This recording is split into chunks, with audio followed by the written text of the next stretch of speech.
How do you explain when things don't go as we assume? Or better, how do you explain when others are able to achieve things that seem to defy all of the assumptions? For example, why is Apple so innovative? Year after year after year after year, they're more innovative than all their competition. And yet, they're just a computer company. They're just like everyone else. They have the same access to the same talent, the same agencies, the same consultants, the same media. Then why is it that they seem to have something different? Why is it that Martin Luther King led the civil rights movement? He wasn't the only man who suffered in a pre-civil rights America, and he certainly wasn't the only great orator of the day. Why him? And why is it that the Wright brothers were able to figure out controlled powered manned flight when there were certainly other teams who were better qualified, better funded, and they didn't achieve powered manned flight, and the Wright brothers beat them to it? There's something else at play here. About 3.5 years ago, I made a discovery, and this discovery profoundly changed my view on how I thought the world worked, and it even profoundly changed the way in which I operate in it. As it turns out, there's a pattern. As it turns out, all the great and inspiring leaders and organizations in the world, whether it's Apple or Martin Luther King or the Wright brothers, they all think, act, and communicate the exact same way, and it's the complete opposite to everyone else. All I did was codify it. And it's probably the world's simplest idea. I call it the golden circle.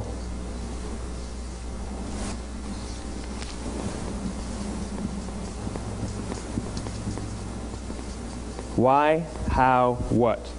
This little idea explains why some organizations and some leaders are able to inspire where others aren't. Let me define the terms really quickly.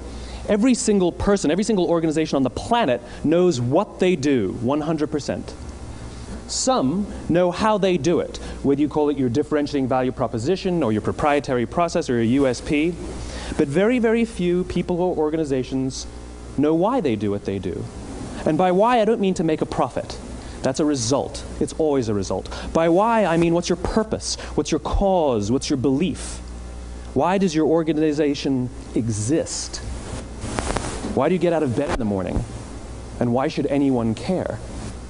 Well, as a result, the way we think, the way we act, the way we communicate is from the outside in. It's obvious. We go from the clearest thing to the fuzziest thing.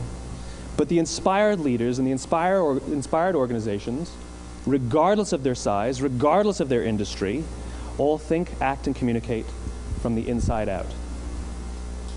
Let me give you an example. I use Apple because they're easy to understand and everybody gets it. If Apple were like everyone else, a marketing message from them might sound like this. We make great computers. They're beautifully designed, simple to use, and user-friendly. Want to buy one? Meh. And that's how most of us communicate. That's how most marketing is done, that's how most sales is done, and that's how most of us communicate interpersonally. We say what we do, we say how we're different or how we're better, and we expect some sort of behavior, a purchase, a vote, something like that. Here's our new law firm. We have the best lawyers with the biggest clients. We have, we always perform for our clients, do business with us. Here's our new car. It gets great gas mileage. It has, leather seats. Buy our car. But it's uninspiring. Here's how Apple actually communicates. Everything we do, we believe in challenging the status quo. We believe in thinking differently. The way we challenge the status quo is by making our products beautifully designed, simple to use, and user-friendly. We just happen to make great computers. Want to buy one? Totally different, right? You're ready to buy a computer from me. All I did was reverse the order of the information. What it proves to us is that people don't buy what you do, people buy why you do it. People don't buy what you do, they buy why you do it. This explains why every single person in this room is perfectly comfortable buying a computer from Apple. But we're also perfectly comfortable buying an MP3 player from Apple, or a phone from Apple, or a DVR from Apple. But as I said before, Apple's just a computer company. There's nothing that distinguishes them structurally from any of their competitors. Their competitors are all equally qualified to make all of these products. In fact, they tried. A few years ago, Gateway came out with flat screen TVs. They're eminently qualified to make flat screen TVs. They've been making flat screen monitors for years. Nobody bought one. And Dell came out with MP3 players and PDAs. And they make great quality products, and they can make perfectly well-designed products, and nobody bought one. In fact, talking about it now, we can't even imagine buying an MP3 player from Dell. Why would you buy an MP3 player from a computer company? But we do it every day. People don't buy what you do, they buy why you do it. The goal is not to do business with everybody who needs what you have. The goal is to do business with people who believe what you believe. Here's the best part.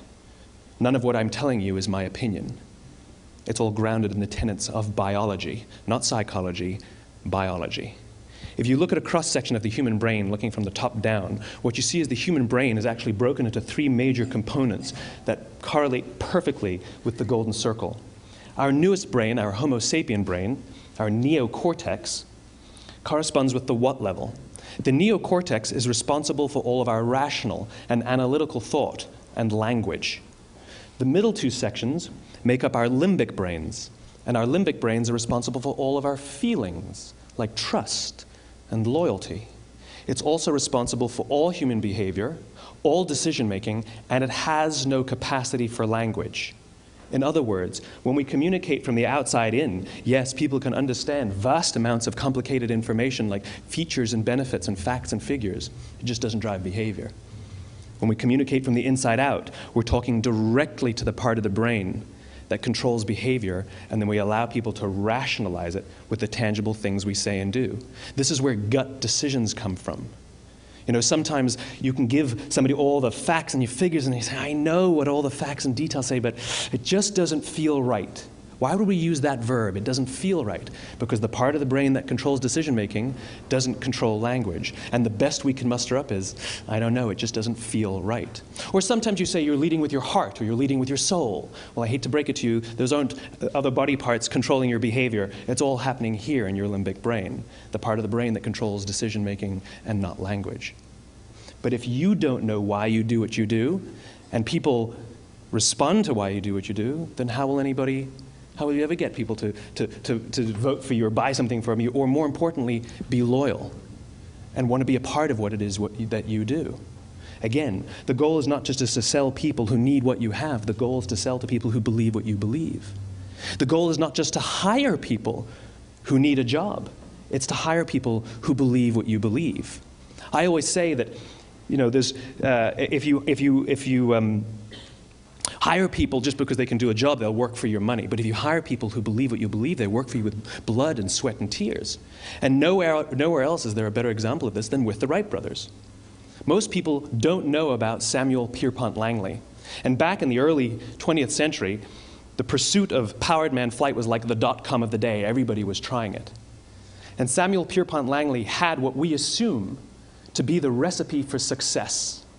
I mean, even now, you ask people, why did your product or why did your company fail? And people always give you the same permutation of the same 3 things. Undercapitalized, the wrong people, bad market conditions. It's always the same 3 things. So let's explore that. Samuel Pierpont Langley was given $50,000 by the War Department to figure out this flying machine. Money was no problem. He held a seat at Harvard and worked at the Smithsonian and was extremely well connected. He knew all the big minds of the day. He hired the best minds money could find, and the market conditions were fantastic. The New York Times followed him around everywhere, and everyone was rooting for Langley. And how come we've never heard of Samuel Pierpont Langley? A few hundred miles away in Dayton, Ohio, Orville and Wilbur Wright. They had none of what we consider to be the recipe for success. They had no money. They paid for their dream with the proceeds from their bicycle shop. Not a single person on the Wright brothers' team had a college education, not even Orville or Wilbur. And the New York Times followed them around nowhere. The difference was Orville and Wilbur were driven by a cause, by a purpose, by a belief. They believed that if they could figure out this flying machine, it'll change the course of the world. Samuel Pierpont Langley was different. He wanted to be rich, and he wanted to be famous. He was in pursuit of the result. He was in pursuit of the riches. And lo and behold, look what happened. The people who believed in the Wright brothers' dream worked with them with blood and sweat and tears. The others just worked for the paycheck. And they tell stories of how every time the Wright brothers went out, they would have to take 5 sets of parts because that's how many times they would crash before they came in for supper. And eventually, on December 17th, 1903, the Wright brothers took flight. And no one was there to even experience it. We found out about it a few days later. And further proof that Langley was motivated by the wrong thing, the day the Wright brothers took flight, he quit. He could have said, "That's an amazing discovery, guys. Now we'll improve upon your technology." But he didn't. He wasn't first. He didn't get rich. He didn't get famous. So he quit. People don't buy what you do, they buy why you do it. And if you talk about what you believe, you will attract those who believe what you believe. Well, why is it important to attract those who believe what you believe? Something called the law of diffusion of innovation. And if you don't know the law, you definitely know the terminology. The first 2.5% of our population are our innovators. The next 13.5% of our population are our early adopters. The next 34% are your early majority, your late majority, and your laggards. The only reason these people buy touch-tone phones is because you can't buy rotary phones anymore. We all sit at various places at various times on the scale, but what the law of diffusion of innovation tells us is that if you want mass market success or mass market acceptance of an idea, you cannot have it until you achieve this tipping point between 15 and 18% market penetration, and then the system tips. And I love asking businesses, what's your conversion on new business? And they love to tell you, oh, it's about 10%, proudly. Well, you can trip over 10% of the customers. We all have about 10% who just get it. That's how we describe them, right? That's like that gut feeling, oh, they just get it. The problem is, how do you find the ones that just get it before you're doing business with them versus the ones who don't get it? So it's this here, this little gap, that you have to close, as Geoffrey Moore calls it, crossing the chasm.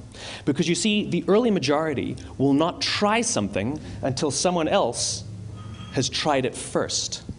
And these guys, the innovators and the early adopters, they're comfortable making those gut decisions. They're more comfortable making those intuitive decisions that are driven by what they believe about the world, and not just what product is available. These are the people who stood online for 6 hours to buy an iPhone when they first came out, when you could have just walked into the store the next week and bought one off the shelf. These are the people who spent $40,000 on flat-screen TVs when they first came out, even though the technology was substandard. And by the way, they didn't do it because the technology was so great. They did it for themselves. It's because they wanted to be first. People don't buy what you do, they buy why you do it. And what you do simply proves what you believe. In fact, people will do the things that prove what they believe. The reason that person bought the iPhone in the first 6 hours, or stood in line for 6 hours, was because of what they believed about the world and how they wanted everybody to see them. They were first. People don't buy what you do, they buy why you do it. So let me give you a famous example, a famous failure and a famous success of the law of diffusion of innovation. First, the famous failure. It's a commercial example. As we said before a second ago, the recipe for success is money and the right people and the right marketing conditions, right? You should have success then. Look at TiVo. From the time TiVo came out about 8 or 9 years ago to this current day, they are the single highest quality product on the market. Hands down, there is no dispute. They were extremely well funded. Market conditions were fantastic. I mean, we use TiVo as a verb. I TiVo stuff on my piece of junk Time Warner DVR all the time. But TiVo is a commercial failure. They've never made money. And when they went IPO, their stock was at about $30 or $40 and then plummeted, and it's never traded above 10. In fact, I don't think it's even traded above 6, except for a couple of little spikes. Because you see, when TiVo launched their product, they told us all what they had. They said, we have a product that pauses live TV, skips commercials, rewinds live TV, and memorizes your viewing habits without you even asking. And the cynical majority said, we don't believe you, we don't need it, we don't like it, you're scaring us. What if they had said, if you're the kind of person who likes to have total control over every aspect of your life, boy, do we have a product for you. It pauses live TV, skips commercials, memorizes your viewing habits, etc., etc. People don't buy what you do, they buy why you do it, and what you do simply serves as the proof of what you believe. Now let me give you a successful example of the law of diffusion of innovation. In the summer of 1963, 250,000 people showed up on the Mall in Washington to hear Dr. King speak. They sent out no invitations, and there was no website to check the date. How do you do that? Well, Dr. King wasn't the only man in America who was a great orator. He wasn't the only man in America who suffered in a pre-civil rights America. In fact, some of his ideas were bad. But he had a gift. He didn't go around telling people what needed to change in America. He went around and told people what he believed. I believe, I believe, I believe, he told people. And people who believed what he believed took his cause and they made it their own, and they told people. And some of those people created structures to get the word out to even more people. And lo and behold, 250,000 people showed up on the right day, on the right time to hear him speak. How many of them showed up for him? 0. They showed up for themselves. It's what they believed about America that got them to travel on a bus for 8 hours to stand in the sun in Washington in the middle of August. It's what they believed, and it wasn't about black versus white. 25% of the audience was white. Dr. King believed that there are 2 types of laws in this world, those that are made by a higher authority and those that are made by man. And not until all the laws that are made by man are consistent with the laws that are made by the higher authority will we live in a just world. It just so happens that the civil rights movement was the perfect thing to help him bring his cause to life. We followed him not for him, but for ourselves. And by the way, he gave the I have a dream speech, not the I have a plan speech. Listen to politicians now with their comprehensive 12-point plans. They're not inspiring anybody. Because there are leaders and there are those who lead.